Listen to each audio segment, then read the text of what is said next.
सर्व शेतकरी बांधवांचे आपल्या या चॅनलमध्ये अतिशय मनपूर्वक स्वागत. मित्रांनो, खूप दिवसापासून आपण व्हिडिओ बनवला नाही. मित्रांनो, थोडं वैयक्तिक कामसुद्धा होतं आणि उन्हाळ्यामध्ये मोसंबीचं विशेष काम नसल्यामुळे मी व्हिडिओ बनवला नाही.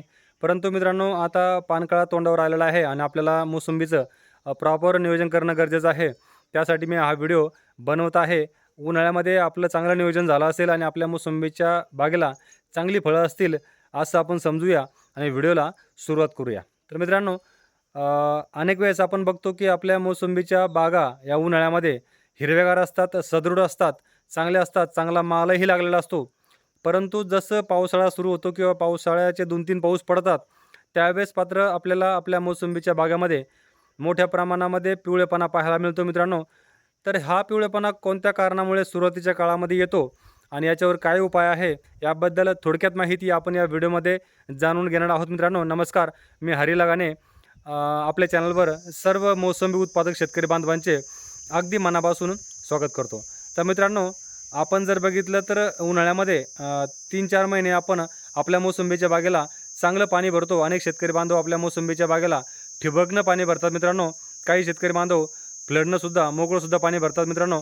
परंतु बहुतेक शेतकरी उन्हाळ्यामध्ये आपल्या मोसंबीच्या बागेला ठिबकचा वापर करताना आपल्याला पाहायला मिळतात मित्रांनो. आणि ते योग्यही आहे, कारण उन्हाळ्यामध्ये आपण जर ठिबकचा वापर केला तर पाणीही चांगलं बसतं आणि पाण्याची बचतही चांगली होते. परंतु मित्रांनो, या ठिकाणी आपण जर बघितलं तर मागचे 3-4 महिने सतत आपण मोसंबीच्या ठराविक भागामध्ये पाणी देत असतो मित्रांनो. आणि या भागामध्ये आपण बघतो की ज्या ठिकाणी ओलावा असतो त्या ठिकाणी बुरशी तयार होत असतात, बुरशाचं प्रमाण वाढत असतं. आणि तसंच उन्हाळ्यामध्ये सुद्धा आपण ठराविक ठिकाणी ज्या ठिकाणी आपण पाणी देतो त्या ठिकाणी बुरश्या तयार झालेल्या असतात. परंतु वातावरण गरम असतं, जमीन थोड्या प्रमाणामध्ये गरम असते आणि आपण पूर्ण जमीन ओली करत नाही. त्यामुळे त्या बुरश्या त्या ठराविक काळामध्येच, त्या ठराविक जागेमध्येच तयार होत असतात. त्याचा प्रसार होत नाही आणि त्या एक ठराविक ठिकाणी असल्यामुळे त्याचा प्रादुर्भाव आपल्याला आपल्या मोसंबीच्या बागेवर दिसत नाही. कुठेही आपल्याला पिवळेपणा दिसत नाही, कारण त्या बुरश्याचा प्रसार आपल्या पूर्ण जमिनीमध्ये झालेला नसतो. एक प्रकारे मित्रांनो, या बुरश्या म्हणजे आपल्याला त्याला विरजनच म्हणता येईल, की उन्हाळ्याभर आपण एक ठराविक जागेमध्ये त्या तयार करण्यासाठी वातावरण तयार झालेलं असतं, कारण त्या ठिकाणी आपण पाणी सतत भरलेलं असतं. परंतु मित्रांनो, जसा पाऊस सुरू होतो किंवा पावसाळ्यातले सुरुवातीचे 2-3 पाऊस पडतात, त्यावेळेस हे विरजनरूपी ज्या बुरशी आहे या संपूर्ण मोसंबीच्या बागेमध्ये, जमिनीमध्ये ओलाव्यामुळे पसरायला सुरुवात होते मित्रांनो.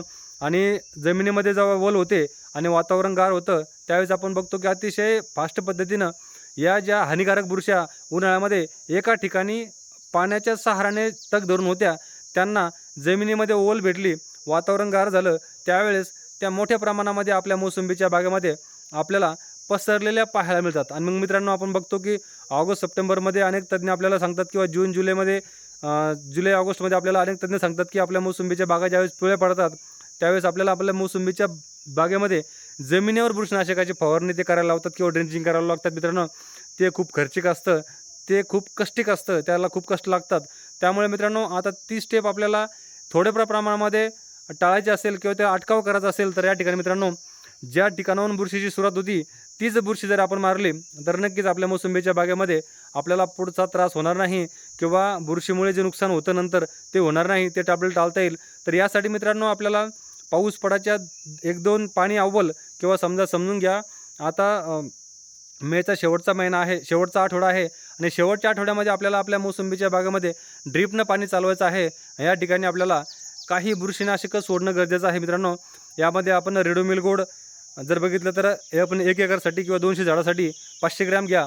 किंवा एलिड जर आपण सोडत असाल तर त्या ठिकाणी 200 झाडासाठी किंवा 1 एकरसाठी आपण 250 ग्रॅम जरी सोडलं तरी उन्हाळ्यामध्ये ज्या भागामध्ये आपल्या विरजनरूपी ज्या बुरश्या थांबलेल्या आहे, ज्या पावसाची वाट पाहत आहे, वातावरण थंड होण्याची वाट पाहत आहे आणि पाऊस पडल्यानंतर वातावरण थंड झाल्यानंतर पूर्ण वावरात पसरणार आहे, त्या ठिकाणी आपल्याला त्या बुरशीनाशकामुळे त्या बुरश्या जागीच मारता येईल आणि त्या नक्कीच पसरणार नाही. त्यामुळे मित्रांनो, आणि रेडोमिल गोल्ड घ्या किंवा एलिड घ्या किंवा ब्लू कॉपर घ्या, कोणतंही एक बुरशीनाशक घेतलं आपल्या म्हणजे बजेटनुसार आपण कोणतंही एक बुरशीनाशक घ्या, परंतु नक्कीच पाऊस सुरू होण्याच्या 1-2 पाण्याला आपण जर ड्रिंचिंग केली तर नक्कीच मित्रांनो पुढचा खूप मोठा त्रास आपला वाचणार आहे. कारण या बुरश्या पूर्ण वावरात जर पसरल्या मित्रांनो, त्या मुळ्यापर्यंत जातात आणि मुळ्याचं आपटेक थांबवतात आणि मोसंब्या पिवळी पडायला लागतात मित्रांनो.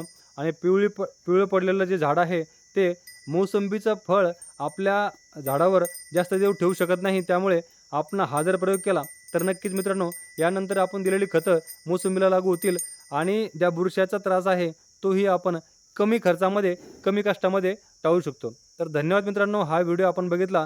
मागच्या 3-4 महिन्यामध्ये आपण आपल्या मोसंबीच्या बागेमध्ये काय कामं केलेली आहे, कोणत्या फवारण्या केलेल्या आहे, आपण पाणी कसं भरलेलं आहे मित्रांनो, हे नक्की कमेंट करून सांगा. यापुढच्या काळामध्ये आपल्याला पुढचे 3-4 महिने मोसंबीचा माल हार्वेस्ट होईपर्यंत खूप कटाक्षानं आणि काळजीनं आपल्या मोसंबीच्या बागेचं नियोजन करणं आहे. त्याचे सर्व अपडेट आपल्याला आपल्या चॅनलवर मिळणार आहे. त्यामुळे आपल्या चॅनलवर नवीन असाल तर चॅनल सबस्क्राईब करा आणि हा व्हिडिओ इतर मोसंबी उत्पादक शेतकरी बांधवांपर्यंत नक्की शेअर करा मित्रांनो. आणि विनंती आहे की सांगितल्याप्रमाणे आपण आपल्या बागेमध्ये आता यापुढच्या काळामध्ये पाऊस पडण्याच्या पहिले एक ड्रिंचिंग करणं, सांगितलेल्या औषधाची एक ड्रिंचिंग करणं खूप गरजेचं आहे. तर धन्यवाद मित्रांनो, हा व्हिडिओ आपण शेवटपर्यंत बघितला.